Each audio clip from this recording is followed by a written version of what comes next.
Selamat datang kembali. Kisah legendaris akan segera dimulai. Sebelum itu, pastikan kalian sudah menekan tombol subscribe agar tidak ketinggalan momen epik berikutnya. Reaksi pertama para pengurus guild bisa diringkas dengan satu kata.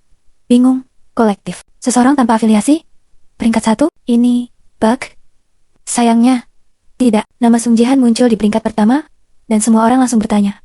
Siapa nih orang? Jawabannya sederhana dan menyakitkan. Tidak ada yang tahu. Sudah 10 tahun Battle.net eksis. Dalam rentang waktu itu, Liga Perunggu adalah tempat pemula, penonton, hampir nol, pejabat guild bahkan tidak mau buka live streamnya. Kenapa? Karena semua yang menarik baru mulai dari Liga Perak. Liga Perunggu itu ibarat episode filler, skip aja. Namun, Gangnam Area 1 berbeda. Tiba-tiba ada laporan. Orang tanpa afiliasi duduk di peringkat pertama, dan semua pejabat guild langsung memperhatikan. Statistik rata-rata grup di Gangnam Area 1 dikenal cukup tinggi. Artinya, ini bukan server bocah, ini tempat para pemain serius dan tiba-tiba ada satu orang barbar solo yang naik ke puncak. Tidak punya guild, tidak punya backing, tidak punya nama besar, tapi punya kill paling banyak. Ibarat turnamen MMA. Semua petarung datang pakai sponsor. Lalu ada satu orang pakai kaos oblong dan juara ke-1. Pertanyaan pamungkas pun muncul. Kenapa kita tidak pernah dengar nama ini sebelumnya? Jawabannya simpel. Karena Jihan tidak peduli untuk dikenal. Para pengurus guild mulai sadar satu hal. Kalau orang ini naik ke Liga Perak, kita mungkin bakal menyesal tidak memperhatikannya sekarang. Sementara itu, Jihan sendiri, dia kemungkinan besar sedang mengecek poin prestasi, dan sama sekali tidak peduli bahwa setengah Gangnam Area mulai panik. Persyaratan untuk masuk Gangnam Area 1 sebenarnya sederhana. Jika kamu bukan manusia biasa, rata-rata statistik harus di atas 9, dan bakat minimal peringkat A. Para pengurus guild menganggap ini sebagai syarat minimum untuk sekadar masuk 50 besar tutorial, bukan jaminan juara. Persaingan kali ini ketat. Tim pencari bakat dari 10 guild teratas Korea saling bertukar informasi. Hampir semua pemain Liga Perunggu sudah mereka hafal sebelum pertandingan dimulai. Dan di tengah sistem seketat itu, muncul satu nama asing, tanpa afiliasi, tanpa riwayat. Pendaftaran liga dimulai bulan Juli, dan untuk pertama kalinya, para pencari bakat tidak bertanya, siapa yang akan kita rekrut, melainkan, siapa Sung Jihan ini, dan kenapa dia lolos dari pengawasan kita. Sementara itu, Atul Jihan sendiri, kemungkinan besar, tidak tahu tanggal liga, dan menganggap semua ini hanya lanjutan tutorial yang agak berisik. Diperkirakan, Liga Perunggu yang dimulai pada paruh kedua 2020 akan menjadi kompetisi neraka berlabel pemula. Selain itu, saya dengar Im Gayong dari Twin Star Guild akan ikut. Jadi ya, juara 1 sudah ada pemiliknya. Nada bicara mereka santai, seolah-olah piala sudah dikirim. 4 kill biasanya sudah cukup untuk skor tertinggi. 6 kill itu bukan hebat, itu kesalahan sistem, atau setidaknya begitu yang mereka yakini. Im Gayong adalah rekrutan baru Twin Star Guild dengan gift peringkat S, paket lengkap. Para perekrut Twin Star bahkan dengan percaya diri berkata dia akan tetap di peringkat pertama. Dan sejauh ini, Im Gayong memang menunjukkan kemampuan yang sepadan. 4 orang tewas. Di sudut papan skor, ada satu nama yang tidak ikut aturan. 6 kill. Tanpa guild, tanpa sponsor. Seperti orang datang ke ujian simulasi, lalu tanpa sengaja mecahin rekor nasional. Seseorang bergumam pelan. Bukannya 4 kill itu batas wajar, yang lain menimpali. Iya, makanya yang 6 itu tidak wajar. Dan pembicaraan, yang tadinya tentang Im Gayong, sang calon juara, pelan-pelan berubah menjadi, kalau bukan dia, lalu siapa? Sung Jihan ini. Sementara Jihan sendiri, kemungkinan besar, hanya berpikir, oh, jadi 6 itu kebanyakan ya. Seandainya bukan karena pemain luar biasa bernama Sung Jihan, Im Gayong hampir pasti akan finish di posisi pertama. Sayang sekali, kita tidak bisa mengumpulkan data. Kenapa mereka tidak menyiarkan tutorialnya? Nada kesalnya terdengar. Untuk saat ini, selidiki orang bernama Sung Jihan ini. Nama keluarga Sung cukup unik. Pasti ada sesuatu yang bisa kita gali. Sebagian besar guild memang tidak memiliki data apapun tentang Sung Jihan. Ia muncul begitu saja. Namun ceritanya berbeda. Untuk 2 guild tertentu, saya sudah selesai mengumpulkan data. Suara itu terdengar pelan. Prajurit dan pemanah dari guild Kura-Kura. 2 pemain yang dibunuh langsung oleh Sung Jihan ternyata memasang killcam. Video berdurasi 30 detik terakhir sebelum kematian. Biasanya cukup untuk melihat kesalahan sendiri. Kali ini, cukup untuk meragukan realitas. Aku benar-benar tidak percaya. Bukan karena serangannya terlalu cepat, tapi karena dari awal hingga akhir, Sung Jihan tidak terlihat seperti orang yang sedang bertarung mati-matian. Lebih mirip seseorang yang sudah tahu hasil akhirnya. Mereka baru saja bertemu sesuatu yang seharusnya tidak ada di Liga Perunggu. Pemimpin guild itu terkesan. Namun ini sudah melewati batas. Bagaimana ini mungkin? Apakah dia benar-benar level 2? Prajurit dan pemanah itu menundukkan kepala. Kemampuan mereka tidak buruk. Dengan gift peringkat A dan perlengkapan peringkat B terbaik. Bahkan sang prajurit memakai baju zirah, plat lengkap, tingkat tinggi. Senjata yang digunakan para orc seharusnya berperingkat F atau E. Tadi sangka dia bisa menghancurkan peralatan peringkat B dengan senjata seburuk itu. Kecepatan Jihan juga efisien. Setiap gerakan punya tujuan. Berdasarkan rekaman, Jihan selalu bergerak lebih dulu setengah langkah perbedaan antara nyaris kena dan silakan respon. Apakah dia memprediksi gerakan mereka? Tak ada yang menjawab, karena jawaban itu akan jauh lebih menakutkan. Dan di ruangan itu, seseorang berkata dengan nada serius. Mungkin dia tidak bermain sebagai pemain level rendah. Singkat, tenang, dan cukup untuk membuat ruangan hening total. Karena jika itu benar, maka Liga Perunggu tidak sedang menyaring bakat. Liga Perunggu sedang menyembunyikan monster. Para pengintai menyimpulkan, kelincahan Jihan seharusnya mendekati 20. Dan kekuatannya pasti lebih tinggi. Bakat macam apa yang bisa melakukan itu di level 2? Dilihat dari pakaiannya, dia bukan anggota guild manapun. Kita harus menyelidikinya. Faktanya semakin aneh. Jihan memasuki pertempuran, hanya mengenakan kaos dan celana olahraga, dan menjatuhkan 6 orang. Sulit dipercaya. Orang seperti ini, gumam seseorang, biasanya yang paling berbahaya. Sementara itu, Jihan sendiri mungkin cuma berpikir, perlu beli sepatu baru. Berada di liga yang sama dengan monster itu? Kata-kata itu berputar di kepala para pemain guild kura-kura. Monster, level 2, gumam salah satu dari mereka. Manajer tim pencari bakat menghela napas. Kalian tidak kalah karena lemah. Kalian kalah karena dia tidak normal. Kalimat yang jujur. Kedua peserta itu saling berpandangan. Bertahan hidup lebih penting daripada gengsi. Di sisi lain Jihan sedang duduk santai, memeriksa layar statusnya. Masih lapar. Sementara berbagai guild elit sibuk, Jihan hanya memikirkan satu hal. Makan dulu, baru lanjut. Tanpa ia sadari, Liga Perunggu Gangnam 1 telah berubah dari arena pemula menjadi zona bencana berjalan, kecuali bagi dirinya. Setelah pertemuan itu, manajer tim pencari bakat guild kura-kura bergerak cepat. Kepala divisi ketiga, Istana Berdaya Manusia, meninjau data itu. Apakah ini data tentang Sun Jihan? Nama Do Hayokyu muncul paling atas dalam laporan kematian. Orang pertama yang menyerang Jihan dan tewas. Manajer eksekutif menyipitkan mata. Dia mencoba membunuh Jihan dan mati dalam hitungan detik. Orang ini dikabarkan menerima pesanan besar. Ironisnya, Jihan sendiri sama sekali tidak tahu bahwa harga kepalanya mulai dibicarakan. Di saat para petinggi guild sibuk, Jihan sedang melakukan hal yang jauh lebih penting. Status naik sedikit lagi. Oke. Besok, lanjut. Sementara itu, di luar sana, nama Sung Jihan resmi masuk daftar. Harus diawasi, jangan diprovokasi. Jika memungkinkan, direkrut, dan satu catatan kecil di bawahnya. Jangan biarkan dia jadi musuh. Menurut rumor, usianya awal 20-an, wajahnya setara selebriti. Padahal kenyataannya, dia adalah manajer eksekutif. Satu level di bawah dewan direksi. Rumornya, dingin, tajam, dan tidak pernah salah menilai orang. Wah, Do Hyokgyo bergumam. Bukan rumor yang membuatnya gugup, tapi tatapan Heian, alis Heian sedikit berkerut. Apa yang kau lihat? Seketika, aku minta maaf. Lain kali lebih hati-hati, kata Heian datar. Kamu boleh pergi sekarang, ya? Do Hyokgyo berbalik, lalu berhenti dan meletakkan sebuah USB di meja. USB berisi data lengkap, rekaman, Killcam, analisis statistik, dan satu nama yang terus muncul. Sung Jihan, pintu tertutup. Li Haiyan menatap USB itu. Level 2, menembus armor, peringkat B, mengalahkan Gifta, tanpa afiliasi. Bibirnya melengkung sedikit. Senyum menemukan sesuatu yang menarik. Jadi, kamu tipe ini. Di saat yang sama, Sung Jihan membuka matanya. Notifikasi sistem muncul. Perhatian, tingkat pengamatan eksternal meningkat. Jihan menguap. Hah, ribet. Ia mematikan notifikasi itu. Sementara para eksekutif menyusun rencana, Jihan hanya memikirkan satu hal. Besok makan apa ya? Dan begitulah masalahnya. Monster yang lapar jauh lebih berbahaya daripada monster yang sadar dirinya diawasi. Gayong mengepalkan tangannya. Peringkat pertamanya direbut oleh seseorang tanpa afiliasi. Dia hanya pemain level 2, kata Gayong datar. Namun statistiknya tidak masuk akal. Heian menyilangkan kaki, santai. Justru itu yang menarik. Kalau dia biasa, kita sudah melupakannya. Gayong terdiam. Naluri pengawalnya jelas. Ancaman harus dihilangkan. Namun Heian tidak melihat Jihan sebagai ancaman. Ia melihatnya sebagai variabel. Sesuatu yang bisa mengguncang papan yang terlalu rapi. Untuk saat ini, jangan sentuh dia. Aku ingin melihat sampai sejauh mana dia melangkah sendiri. Gayong mengangguk. Dipahami. Namun di dalam hatinya, kalau dia mendekati Nona terlalu dekat, aku tidak akan ragu. Sementara itu, di tempat lain, Sung Jihan menatap layar Battle.net sambil mengunyah roti tawar. Liga Perunggu Gangnam 1. Kayaknya ramai. Tanpa sadar, hidup santainya baru saja masuk mode hard. Heian menatap Gayong. Dia bukan sekadar cepat, gumamnya. Dia membaca pola. Sebagai seorang petarung, Gayong tahu artinya itu.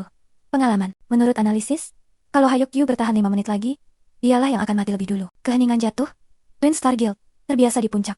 Dan kini seorang outsider mencuri perhatian. Sementara itu, di arena, Jihan menarik napas. Jadi ini yang disebut gift kelas atas. Telat setengah detik. Ia mundur, memancing. Tepat saat lawannya maju counter. Bersih, efisien. Sistem berbunyi. Player Sung Jihan clear. Condition achieved. Chat global meledak. Jihan menggaruk pipinya. Ribut amat. Kembali di kantor. Seorang staf berbisik. Nona, dia masuk. 10 besar. Heian tersenyum lebar. Bagus, mulai sekarang. Kita tidak mengamati. Gayong menatapnya. Kita mendekat? Ya. Tatapan Heian mengeras. Aku ingin tahu apa dia akan menjadi aset atau bencana. Heian memahami sikap Gayong dan menegaskan perintahnya. Demi informasi, Gayong akhirnya tenang. Heian menatap monitor, tertawa kecil. Entah mengapa, wajah Jihan terasa sangat familiar baginya.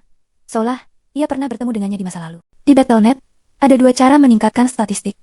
investasi poin, atau latihan. Tapi kekuatan ilahi tidak termasuk dalam daftar itu. Meningkatkannya melalui latihan hampir mustahil. Aku butuh jumlah tertentu kekuatan ilahi untuk membuka statistik unik itu. Namun Jihan tahu ada cara lain. Sebelum mendengar penjelasan dari Santa Wanita, aku juga mengira kekuatan ilahi hanya bisa ditingkatkan dengan investasi poin start. Ternyata sistem masih punya celah. Saintis yang menduduki peringkat ketiga di Amerika First banyak membantunya. Terlalu banyak. Malah, mengapa pemain peringkat 3 dunia punya waktu luang sebanyak itu? Entah kenapa.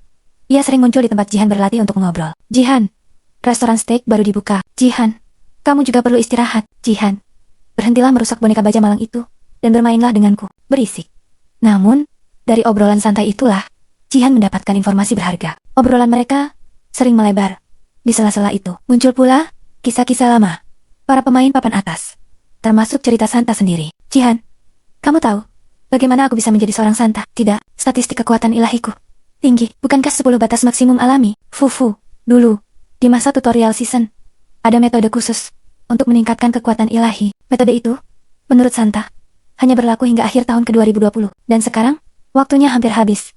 Sudah akhir Juli. Artinya, Jihan harus bergerak cepat. Kesempatan seperti ini tidak akan datang 2 kali. Sistem, seolah tidak mau kalah cepat, langsung menampilkan rangkaian pesan. Anda telah memilih kelas pendukung. Anda memperoleh statistik eksklusif, kekuatan ilahi. Anda memperoleh keterampilan, penyembuhan, peningkatan kekuatan, penghalang.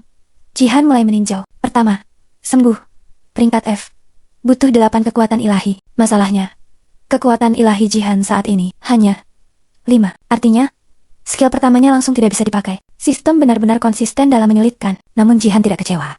Ia sudah tahu, skill ini bukan untuk sekarang. Untuk peningkatan kekuatan dan penghalang pun, dia tetap membutuhkan 8 poin kekuatan ilahi. Jihan menutup jendela skill.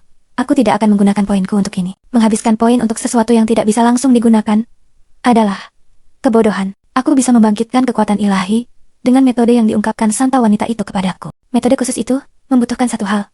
Uang, lebih tepatnya GP. Jihan membuka inventarisnya. GP. No. Aku perlu mendapatkan lebih banyak GP. Itu prioritas utamaku.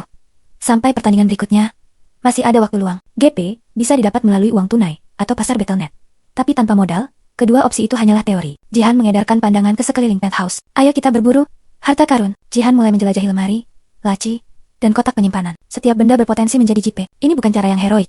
Namun untuk support lemah dengan all JP, ini adalah langkah paling rasional. Selamat datang di Liga Perunggu, Area Ganem. Misi pertahanan. Teriakan bergema dari segala arah. Gayong mengerutkan kening. Jadi, ini peta zombie yang terkenal itu. Ini adalah peta pertahanan 10 towers. 4 pemain harus menghentikan monster yang terus berdatangan dari bawah. Lindungi kristal dan selamatkan diri dari serangan zombie. Pertempuran akan berlanjut hingga tersisa 5 menara. Gayong mengamati menaranya yang sempit. Di tengah, sebuah kristal biru pucat melayang. Di kejauhan, dia melihat menara-menara lain. Pertahanan. Ya, dia melirik status tim. Tidak ada pemain peringkat tinggi. Di bawah menara, suara geraman mulai terdengar. Zombie. Gelombang pertama akan segera dimulai. Gayong mengepalkan tangannya. Kalau ini bronze, maka aku setidaknya harus bertahan. Dan di menara lain tanpa ada yang menyadarinya seorang support dengan 0 JP. Dan rencana yang sama, sekali tidak normal, sedang bersiap mengubah jalannya pertandingan. Menara itu memiliki radius sekitar 10 meter. Aku hanya perlu mengawasi bagian depan. Itu seharusnya keuntungan. Namun, kerugian. Gayong menatap ke bawah menara. Zombie tak terhitung jumlahnya, berkeliaran. Menjijikkan. Itulah alasan utama dia membenci peta ini. Meski hanya permainan, membayangkan harus menghadapi zombie-zombie kotor itu, secara langsung sudah cukup membuat dadanya sesak. Memalukan. Gayong menghela napas. Gelombang pertama biasanya hanya umpan. Dia membutuhkan tim yang bagus. Atau setidaknya, seseorang yang tahu cara bertahan. Di saat yang sama, Jihan menutup jendela skillnya, yang tak bisa digunakan. Benar-benar menyedihkan. Namun, ia tidak panik. Gelombang 1 akan dimulai dalam 10 detik.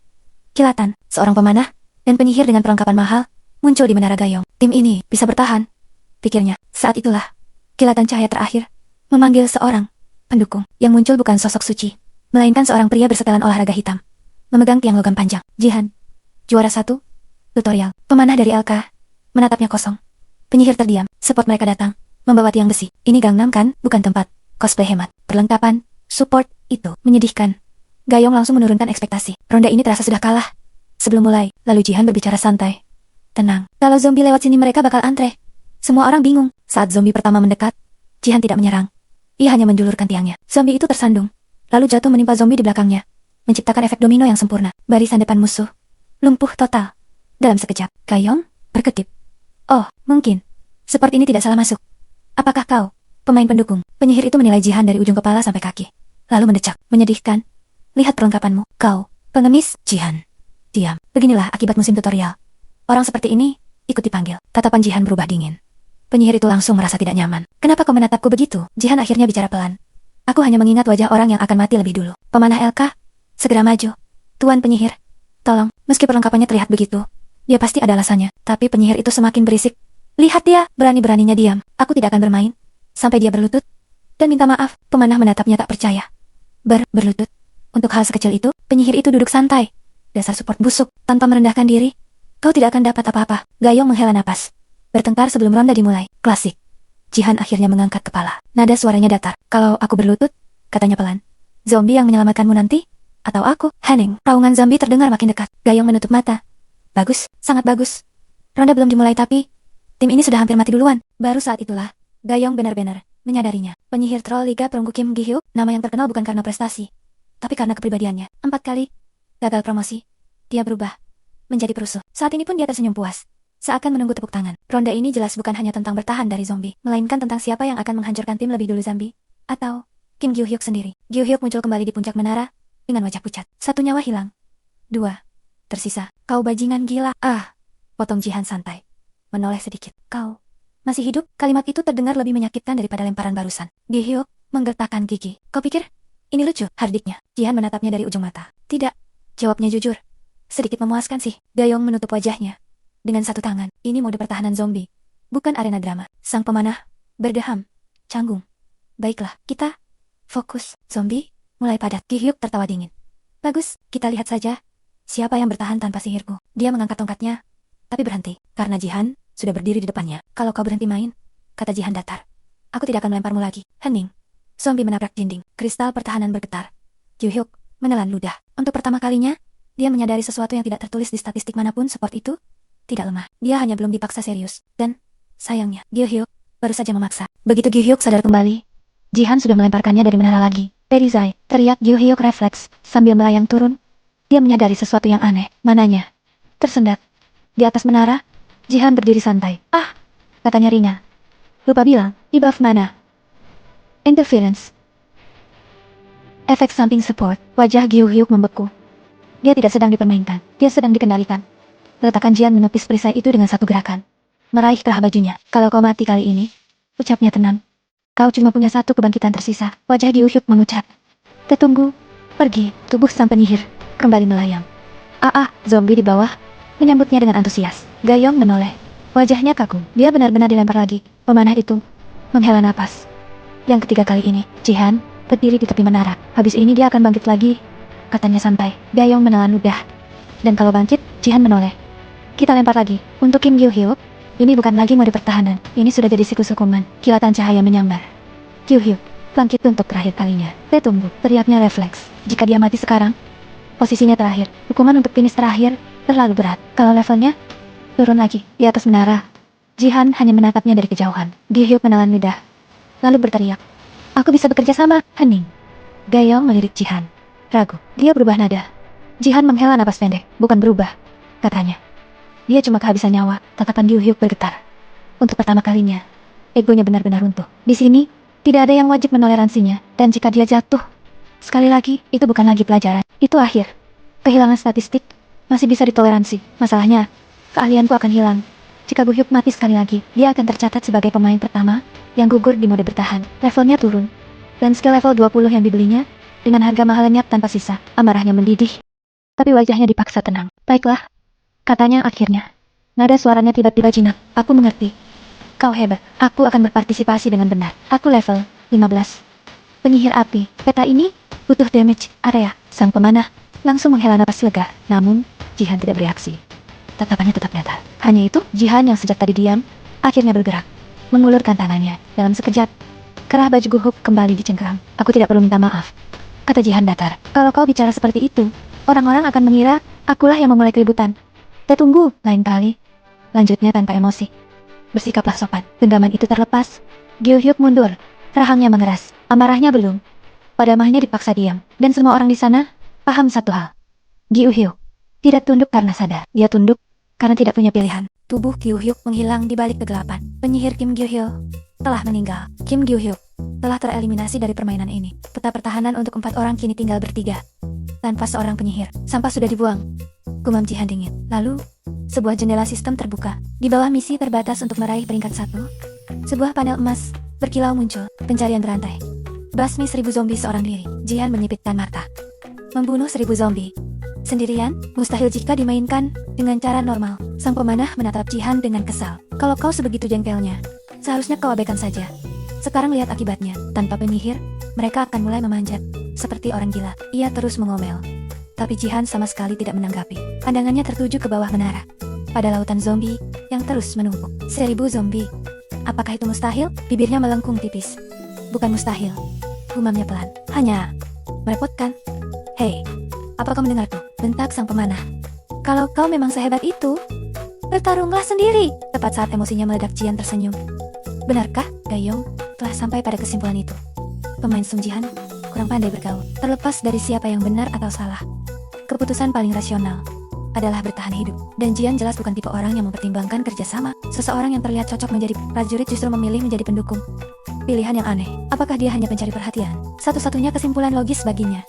Pria itu gila, dan karena itu, dia tidak layak direkrut ke Twin Star. Aku akan berdiri di depan, katanya tegas, beri dukungan. Lalu mundur. Namun, Jihan justru mengangkat tangannya. Tidak apa-apa, katanya ringan. Lindungi saja Archer. Gayong menatapnya tak percaya. Lalu mundur seolah berkata, silakan saja. Saat dia kembali ke belakang, sang pemanah mulai mengeluh. Hah, tak kusangka. Kita akan bertemu 2 troll sekaligus. Kita benar-benar sial. Gayong mengangguk. Posisi terbawah sudah pasti. Ya, gumamnya pahit. Mari mati cepat, dan mulai permainan baru. Setelah bersiap, Gayong kembali menatap Jihan. Dia memutar tongkat logamnya perlahan. Seperti sedang pemanasan, kelihatannya berat. Tapi dia tak akan bertahan lama. Sehebat apapun dia, bertahan dari gelombang zombie sebanyak itu adalah mustahil. Apalagi Jihan tersenyum tipis. Dan untuk pertama kalinya, senyuman itu tidak terlihat seperti kebodohan, melainkan seperti seseorang yang sudah tahu persis bagaimana ini akan berakhir. Dia tidak akan bertahan 1 menit pun. Itulah pikiran Gayong. Lalu zombie pertama tiba di puncak menara. Mereka akhirnya tiba. Gumam Jihan sambil tersenyum. Desis. Tiang logam itu bergerak. Dalam sekejap, kepala zombie terhancur. Mata Gayong membelalak cepat. Kecepatan yang bahkan sulit ditangkap mata. Sang pemanah hanya berdiri terpaku. Apakah ini benar-benar terjadi? Nona Warrior? Dia benar-benar support? Gayong tak menjawab. Aku juga sudah tidak yakin apa yang sedang kita lihat. Tiang logam itu hanya menyerang kepala. Tepat di titik lemah. Seolah ia sudah menghafalnya. Sejak awal, Sung Jihan sama sekali tidak berpikir bahwa ini pertarungan yang sulit. Tiang logam itu bergerak sedikit. 5 kepala zombie meledak bersamaan. Diselimuti api putih. Mustahil. Kekuatan ilahi, seru Gayong. Tiba-tiba, tanah bergetar, asap merah mengepul, dan 5 sosok melompat. Mereka menyerbu Jihan. Sang pemanah menelan ludah. Zombie, darah lebih besar, lebih cepat. Semuanya berakhir sekarang. Zombie darah kebal terhadap serangan fisik biasa. Ah, seandainya penyihir itu masih hidup, keluhnya. Saat itulah, Jihan menghela napas kecil.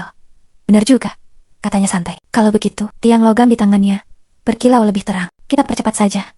Gayong membeku, dan untuk pertama kalinya, Sung Jihan tersenyum. Dia belum serius.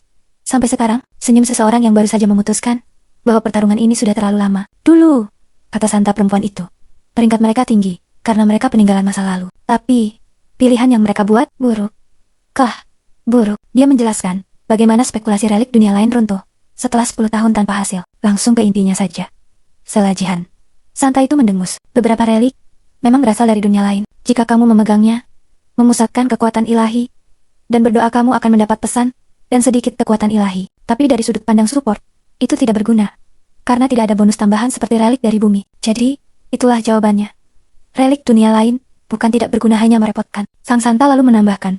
Tapi ada seseorang yang secara konsisten membeli relik dari dunia lain. Orang itu menghilang setelah tahun 2019.